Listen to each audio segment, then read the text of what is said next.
Welcome back to Ground Zero. We often speak here about how cinema isn't merely a reflection of the times, but a powerful distillation of them, and few filmmakers embody that idea quite like Martin Scorsese.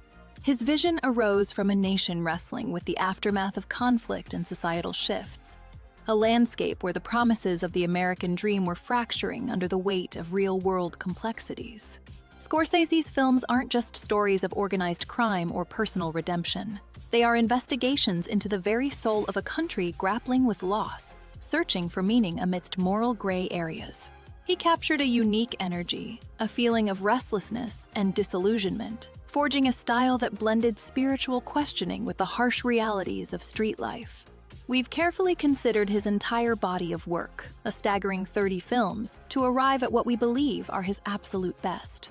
It's a career spanning decades of cinematic evolution, and one where he has also stood as a fierce advocate for film preservation itself. We've debated, discussed, and analyzed, and now we're ready to share our findings. Let's get to our rankings. Coming in at number 30, we have New York Stories.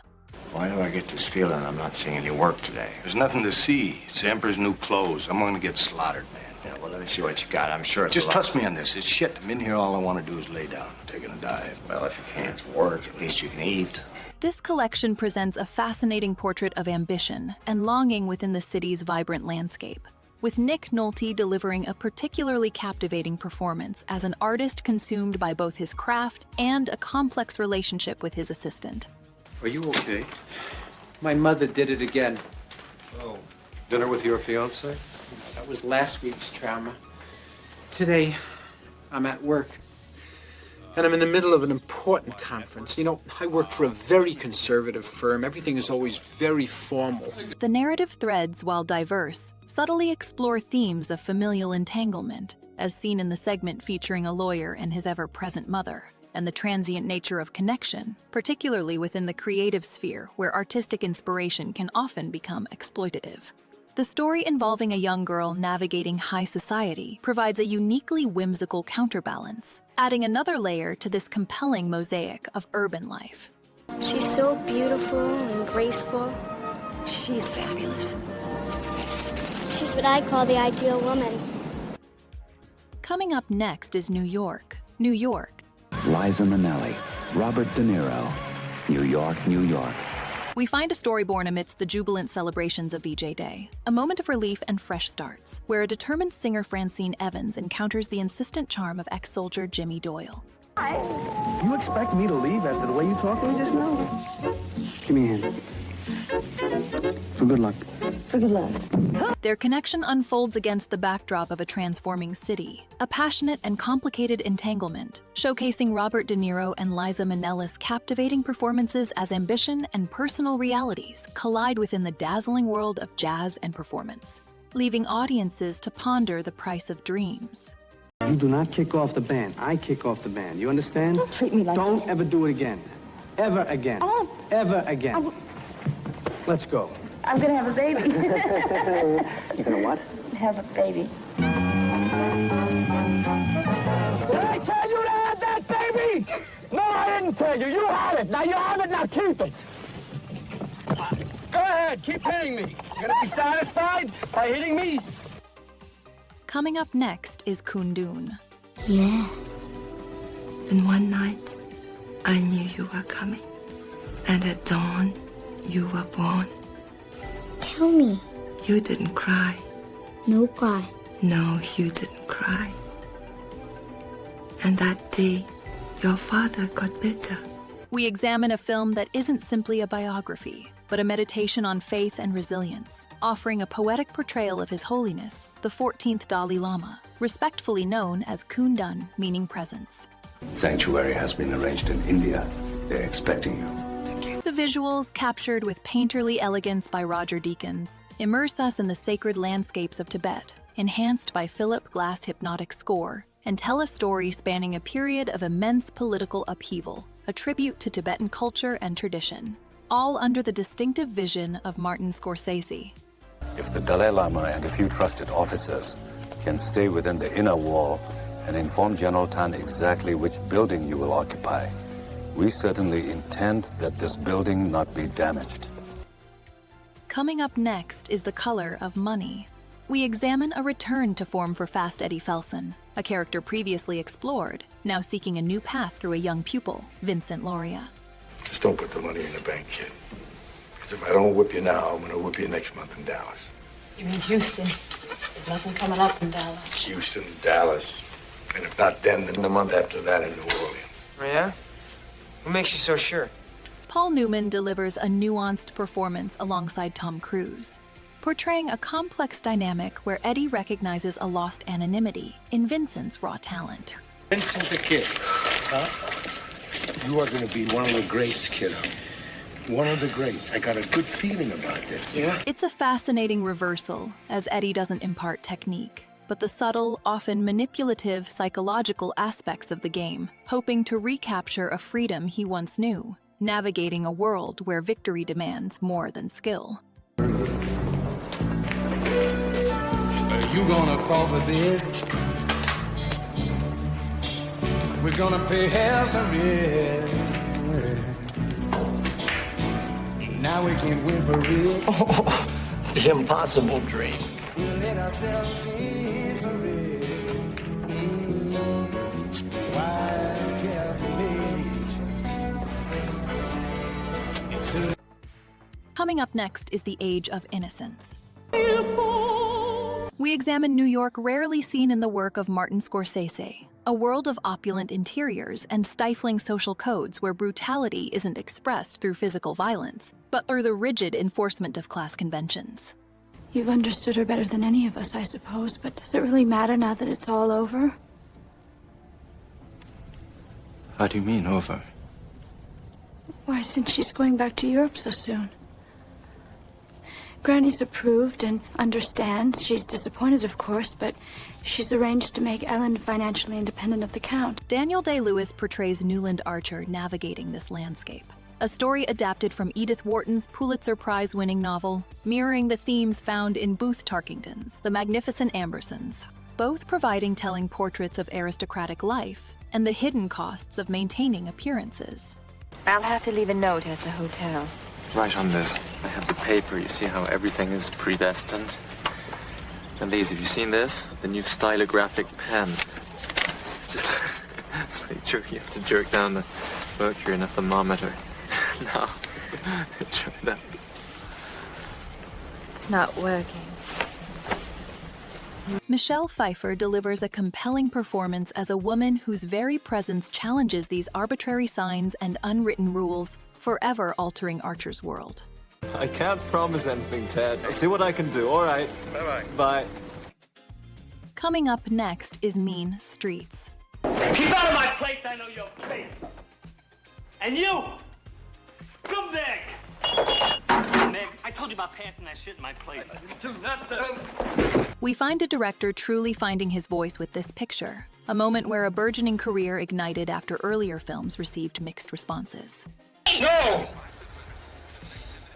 No, I don't feel that way about you. I don't want to stop seeing you.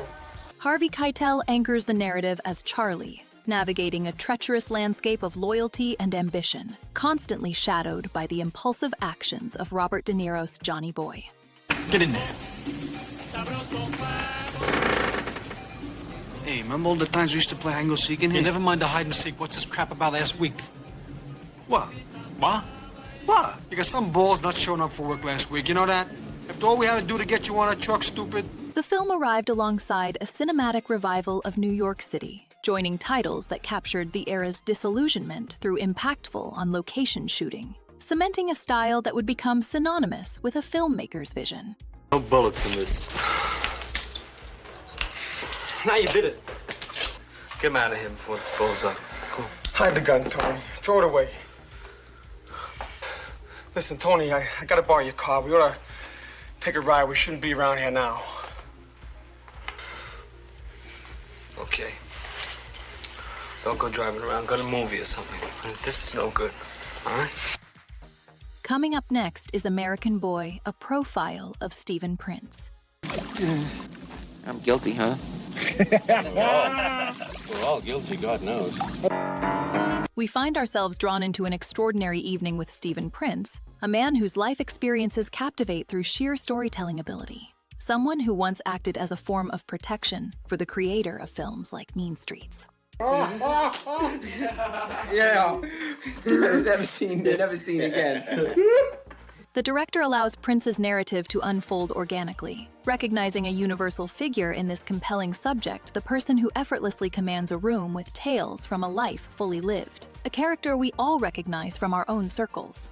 When survival has to take over, you've got to, at that point, have to make the decision. So that was my Easter vacation. Coming up next is Silence. All our progress has ended in new persecution, new repression, new suffering. They used ladles filled with holes so the drops would come out slowly, and the pain would be prolonged. This is a film that delves into a profoundly challenging journey of faith, unfolding amidst the harsh realities of the 17th century Japan, where missionaries faced intense persecution, a historical backdrop meticulously researched and powerfully presented. Andrew Garfield and Adam Driver portray priests seeking their mentor, Liam Neeson, and their commitment extended to fully immersing themselves in the Jesuit way of life. I was born into this world to share men's pain. I carried this cross for your pain. It's a testament to a vision refined by a director who has long explored themes of morality and belief, building upon explorations found in earlier works and culminating in a uniquely captivating historical drama. Coming up next is Alice Doesn't Live Here Anymore. You don't know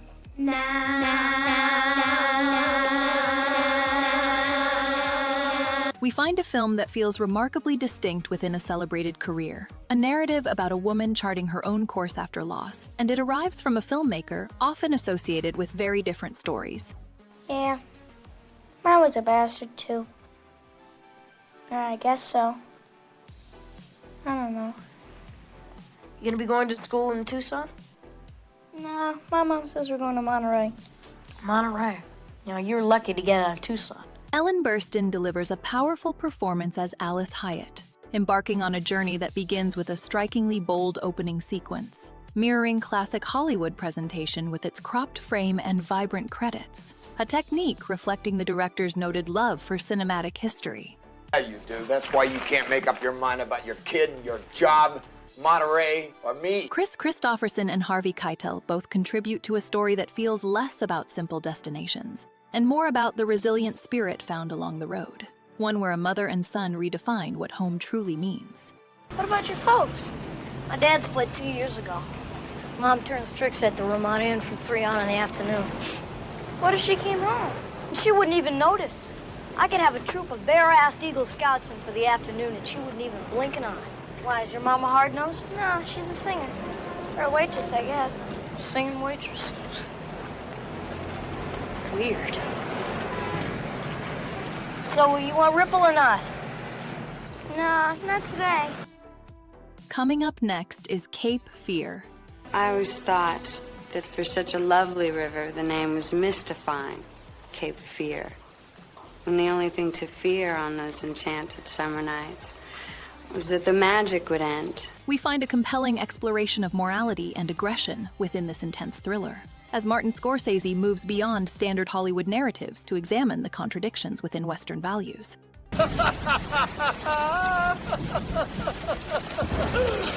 The film opens with a nostalgic glimpse of Danielle Bowden's idyllic childhood, a stark contrast to the emerging threat of Max Cady, a man whose prison cell displays a fascination with figures like Nietzsche, reflecting a challenge to conventional thinking.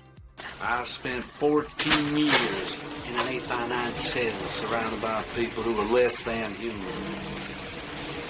My mission in that time was to become more than human. You see?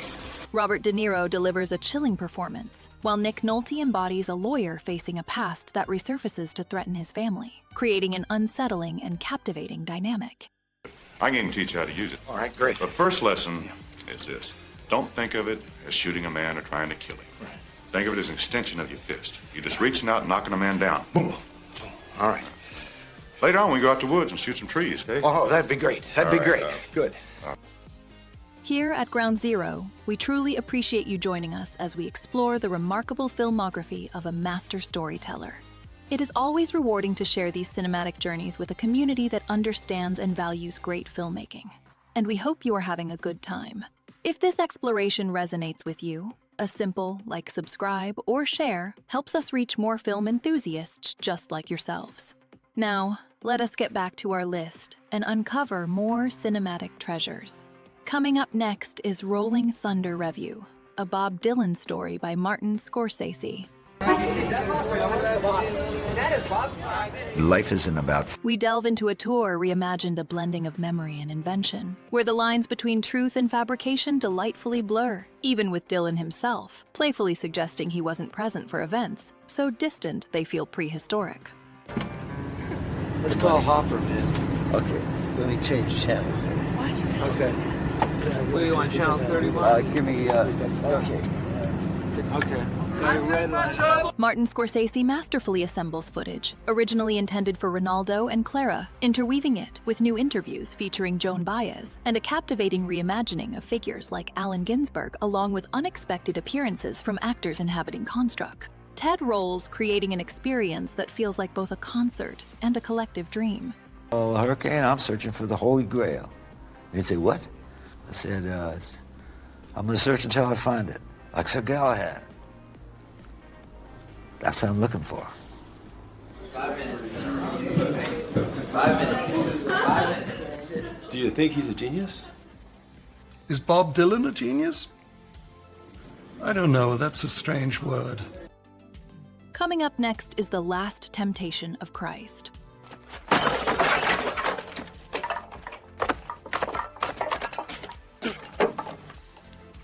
You're a disgrace! We examine a work that ignited fervent debate upon its arrival, challenging established perceptions of a central figure through a fictionalized exploration of spiritual conflict, as acknowledged by those involved.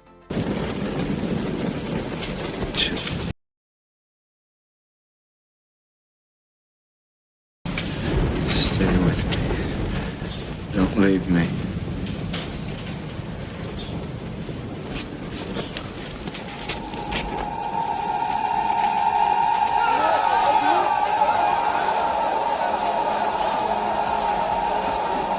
Martin Scorsese crafted a visually arresting experience, set to Peter Gabriel's evocative score, and featuring a powerful performance from Barbara Hershey as Mary Magdalene.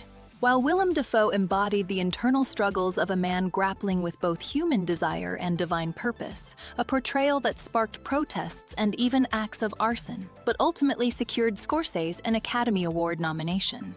Becca first. No. No, you don't.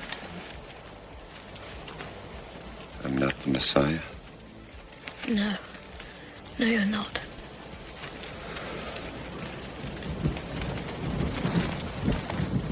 What about the others? Don't look back there.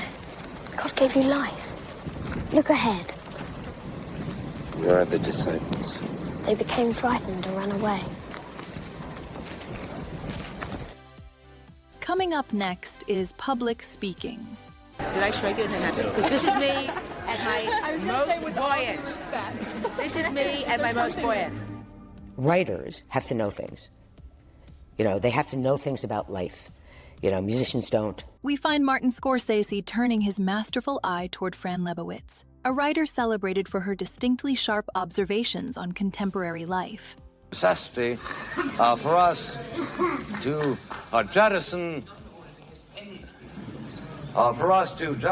our entire civilization. The only thing that the white man has that the Negro should want, he said, is power. Initially envisioned with Wes Anderson at the helm, the project ultimately found its voice under Scorsese's guidance, filmed primarily within the intimate setting of the Waverly Inn. Why? Why are they on sale? I mean, you know, it's like, is there a heroin sale? You know, sale is to entice you in. I'm here, it's 3 o'clock in the morning, it's snowing. You know, they could be $1 million, I don't care. The film compiles Lebowitz's captivating speaking engagements, revealing a wit that earned comparisons to Dorothy Parker, a label she famously dismissed, solidifying her place as a truly original voice. Wars convention. They go to every first day issue stamp thing. They look like Star Wars fans. They're all like these kind of damp, sweaty boys, hundreds of them. They have a certain way that you have to sign it. They issue the first day cover, and they want everyone associated with it to sign it in a certain way. And if you put your pen like in the wrong,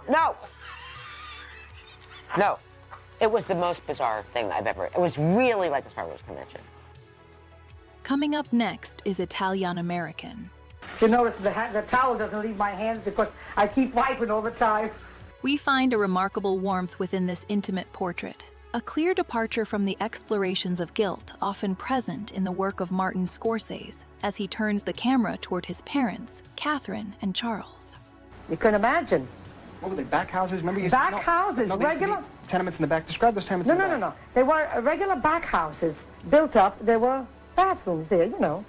Yeah, what was the Italian word for it? Remember the Italian word that they... Back Filmed within the walls of their apartment, the visual details become captivating, from the plastic coverings on the furniture to the matching paper towels, creating a vivid tableau of a life built with humility and a genuine sense of contentment, a celebration of resilience amid modest means.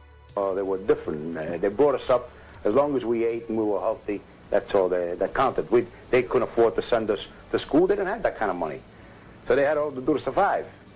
And Catherine, a natural storyteller, shares memories of childhood spaces, while Charles offers quiet observations, revealing a charming duo who discovered purpose even through hardship and establishing a truly special dynamic for viewers. Well, is that all for today? Now listen, could I put my furniture back? What furniture? You know, things in here. Could I set up? These things are going to be upset tomorrow again? No, I mean, I can't stay this way. I have to vacuum the rug, wash my dishes. Right? Huh? When you leave, not now. What are you laughing at? You're thinking of Pop or Grandpa? Yeah. Coming up next is After Hours. Don't tell Mr. Dibben that I said that, please. Okay. Because what I really want to do is, I'd really like to get into publishing. You know, there just aren't any openings right now, but We find ourselves immersed in a disorienting, almost Kafkaesque journey with Paul Hackett, a man whose simple attempt at connection spirals into a night of escalating absurdity, a characteristic touch from the filmmaking of Martin Scorsese. Yes, officer, thank God. Okay. My name is Paul Hackett. I'm in Soho. I don't know the exact location, and I'm being persecuted by a vigilante mob. I'm sure you're aware of their actions. Now, I have every reason in the world to believe my life is in serious, serious danger. Emerging after a challenging period for the director, the film presents a New York City where a lost $20 bill can unravel a life, leading Paul through Soho's shadowy streets, past eerie apartments, echoing Edvard Munch's The Scream, and an ever-intensifying sense of being utterly lost within the urban landscape, with a captivating performance from Griffin Dunne.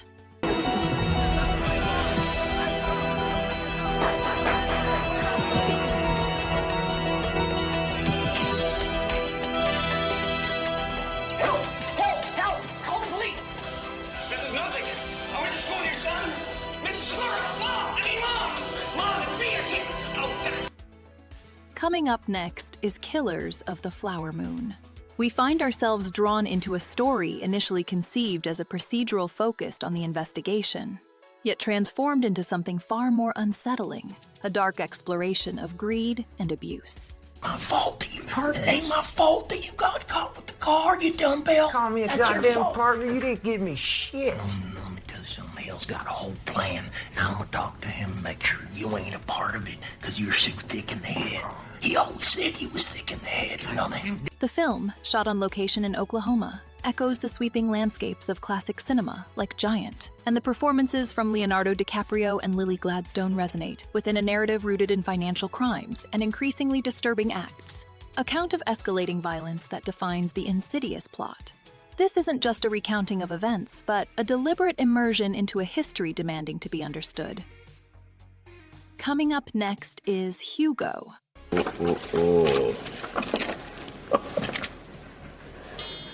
What you doing with all these?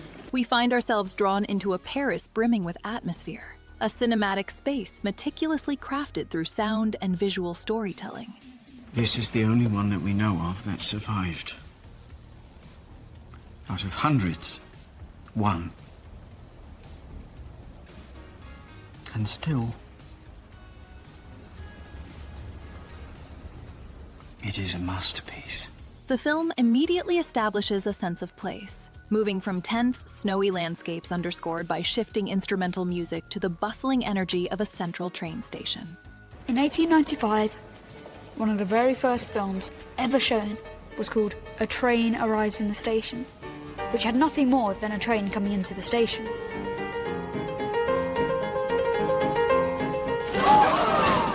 When the train came speeding toward the screen, the audience screamed. Asa Butterfield delivers a captivating performance as a boy navigating this world, while the score cleverly employs familiar melodies to hint at character and location, enriching the unfolding narrative and grounding the viewer within this vibrant setting. You were an actress. A long time ago, children. It was another time. I was another person. Coming up next is The Aviator. You may be directing this movie, Howard, but what you're asking, we can't do it. Don't tell me I can't do it. Don't tell me it can't be done. The gyro forces are too much here. You send these planes into simultaneous barrels and they Goddamn won't make it, climax Howard. of the picture, Frank, all right? We explore the relentless drive of Howard Hughes, a man who did not just dream of the future, he actively constructed it, evident in his ambitious filmmaking and pioneering aviation pursuits. That model. Leonardo DiCaprio embodies Hughes, navigating a life of extraordinary wealth while grappling with intensifying internal struggles and anxieties, a vulnerability sharply contrasted by his public image. How long can they keep us grounded? Until they finish investigating the Reading crash. Could be months. Jesus. You're already running a $14 million deficit. How are you going to afford to keep them out of service a week, much less? The creation of Hell's Angels became legendary, with Hughes pushing boundaries and spending fortunes to achieve his vision, even reshooting the entire project to incorporate sound technology. A testament to his unwavering commitment, as visualized through the distinct style of Martin Scorsese. How nice of you to dress for me. Can I come in? Yeah, you can come in.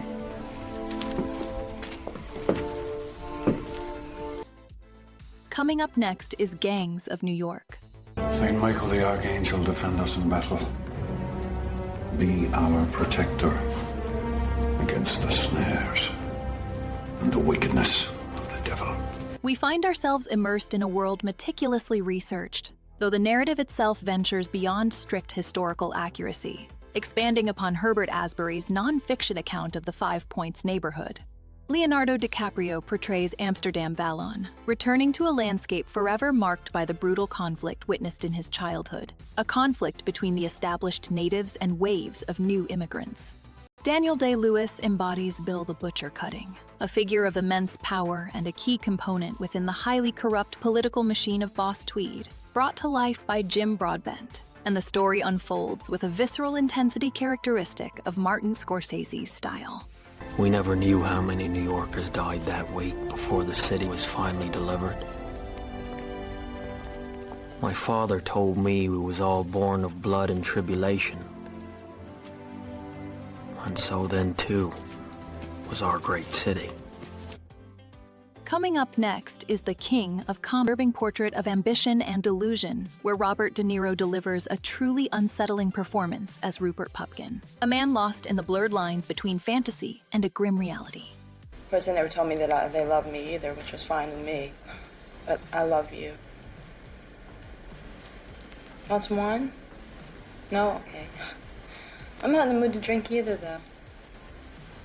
I'm sure in the mood to be alone with you. The film, expertly guided by a visual style that emphasizes static harshness alongside vibrant imagined sequences, dissects the escalating obsession with celebrity and how a culture focused on being seen can distort the very notion of the American dream. Call your producer. Call what?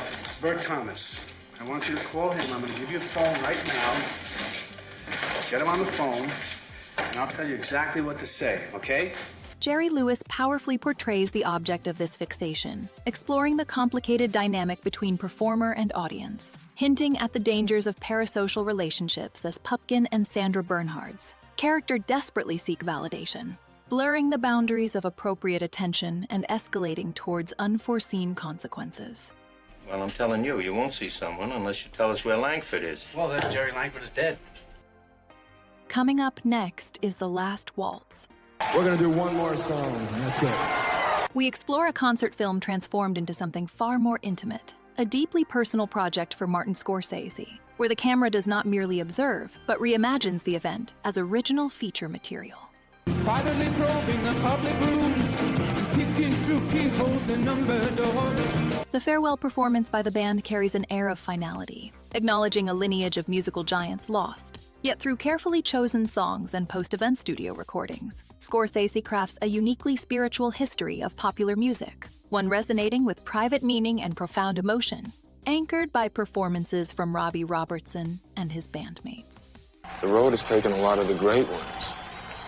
Hank Williams, Buddy Holly, Otis Redding, Janis, Jimi Hendrix, Elvis. We find ourselves immersed in a world where loyalty and violence converge, a narrative that contemplates how a life built on such foundations leads to desolate solitude. Ro embodies Frank Sheeran, a veteran navigating the currents of organized crime under the guidance of Joe Pesci's quietly menacing Russell Bufalino, and Al Pacino's charismatic Jimmy Hoffa. Look, but you should tell him. Yourself? No, I'm not going to tell him. Please. Oh, come on. It'll go a long way. He's your rabbi. Because of him, you're here. You tell him. Listen to me. At the end, there's only one thing that's real. This is my union. The film shares similarities with earlier works, yet adopts a more melancholic tone, a regretful exploration of aging and memory, and the weight of choices made through the years. Feel good? Yeah. And how strong I made you? And how strong? You're my kid. Nobody can fuck with you. Nobody. It's a cinematic experience steeped in nostalgia and a sense of foreboding, a chilling acceptance of unspoken truths. May God grant you pardon and peace, Frank, and I absolve you from your sins. In the name of the Father, and of the Son, and of the Holy Spirit. Amen. Give thanks to the Lord, for he is good. His mercy endures forever. Coming in at next is The Irishman. What kind of a man makes a phone call like that?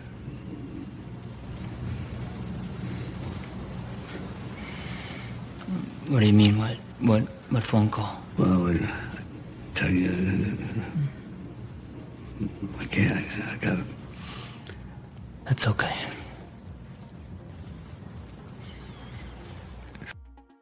Coming up next is My Voyage to Italy. I remember very well my father taking me to the movies and the two of us sharing those remarkable images and those very strong emotions up there on the screen. And they left such an impression on me that today, we find Martin Scorsese constructing a deeply personal cinematic map, beginning not with premieres, but within the walls of his childhood home.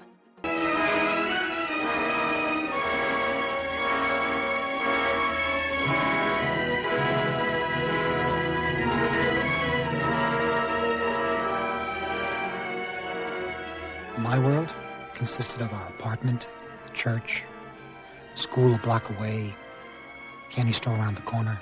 He shares how, for a young Marty, Italian cinema wasn't a distant art form, but a family cornerstone, bridging generations unable to communicate through language.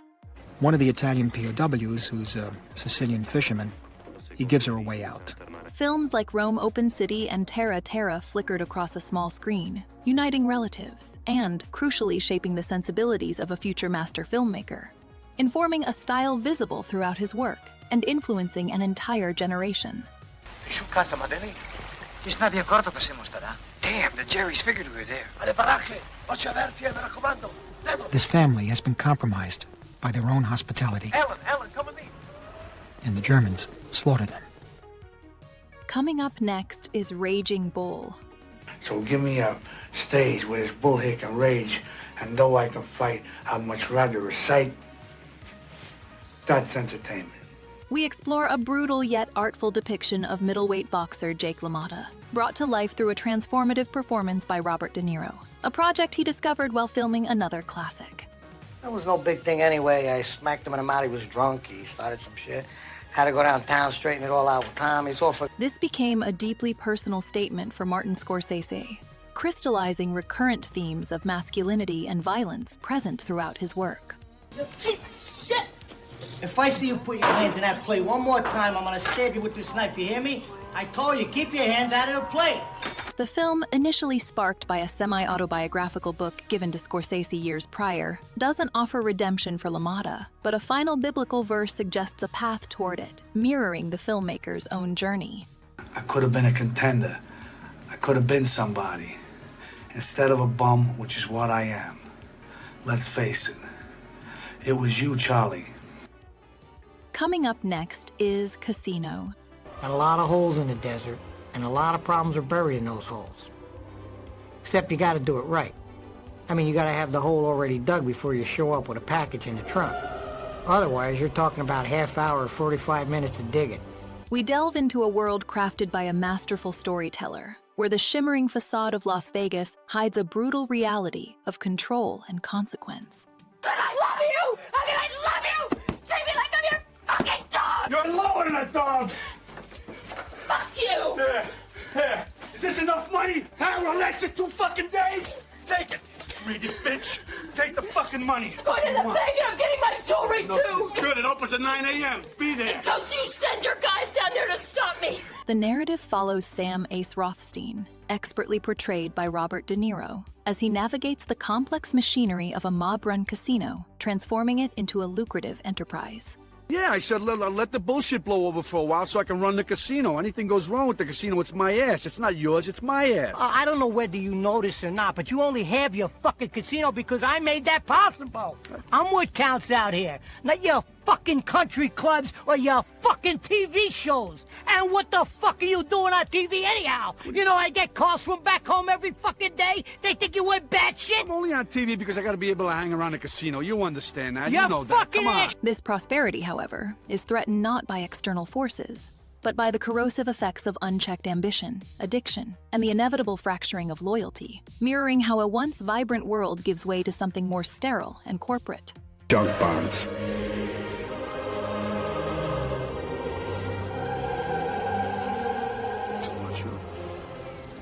Probable, maybe questionable.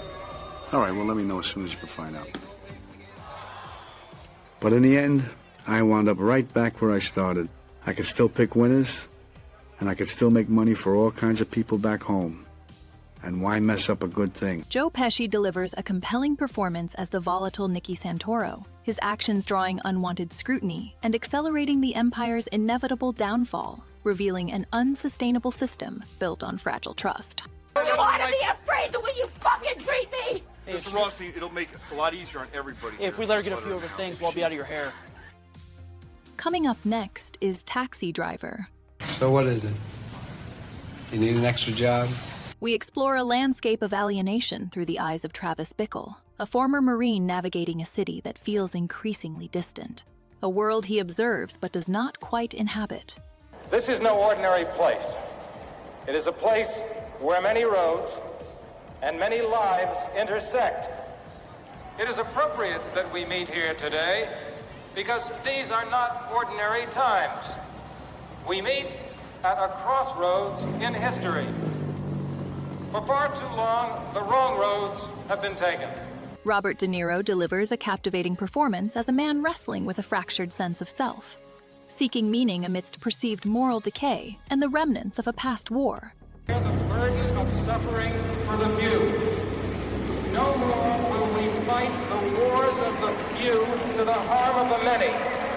Martin Scorsese crafts a visually arresting experience, following Travis as he transitions from disconnected observer to someone actively pursuing connection. First with Betsy, then with the young Iris, each encounter illuminating his internal struggle and the chasm between his hopes and reality. My whole life is pointed in one direction. I see that now. There never has been any choice for me.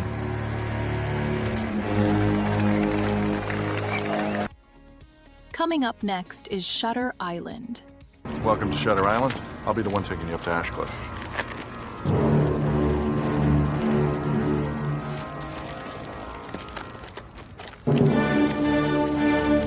We find ourselves drawn into a world where the lines between truth and perception blur, a signature element of the filmmaking style. Not bad. They'll get worse. I know. Dr. Solando. She told me about the neuroleptics. Did she know? And when was this? I found the doctor in a cave out by the cliffs, but he'll never get to her. I don't doubt it. Considering she's not real.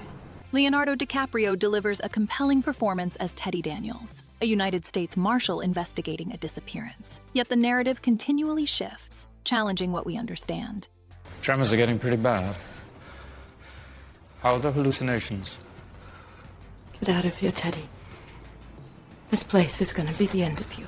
The director masterfully utilizes symbolism, notably fire and water, representing insight and the protagonist's fracturing mind, while the lighthouse itself becomes a visual anchor to unraveling realities, connecting to a tragic past and the devastating consequences of ignoring mental illness. Who's Teddy Daniels? He doesn't exist. Neither does Rachel Solando. I made them up. Why? We need to hear you say it. Coming in at number 3, we have The Wolf of Wall Street. 25 grand for the first cocksucker to nail a bullseye!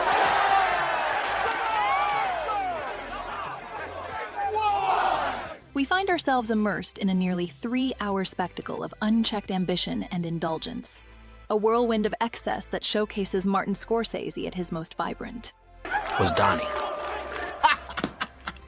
George, do you know how good it is to have you back in this office? It's not the same when you're gone. It's sad, you understand? It's like... Leonardo DiCaprio delivers a captivating performance as Jordan Belfort, a figure who embodies a certain flamboyant villainy, narrated with a playful voiceover that guides us from his peak back to the late 1988 and his beginnings as a broker. The screenplay, reminiscent of GoodFellas, examines the allure of a lifestyle built on excess, exploring not judgment but a strange fondness for a world slipping away, aided by a mesmerizing turn from Matthew McConaughey as a dubious mentor. I did a lot of bad shit. I'm going to hell, Jordan! Fucked up! I fucked up so bad! Get the notes downstairs. What are you saying? I can't go down through this flooding. It's 3 feet of water down there. I will not die sober. Get those fucking loads! Okay, go! Okay. Coming in at number 2, we have The Departed. You ever want to earn a little extra money, you come by L Street.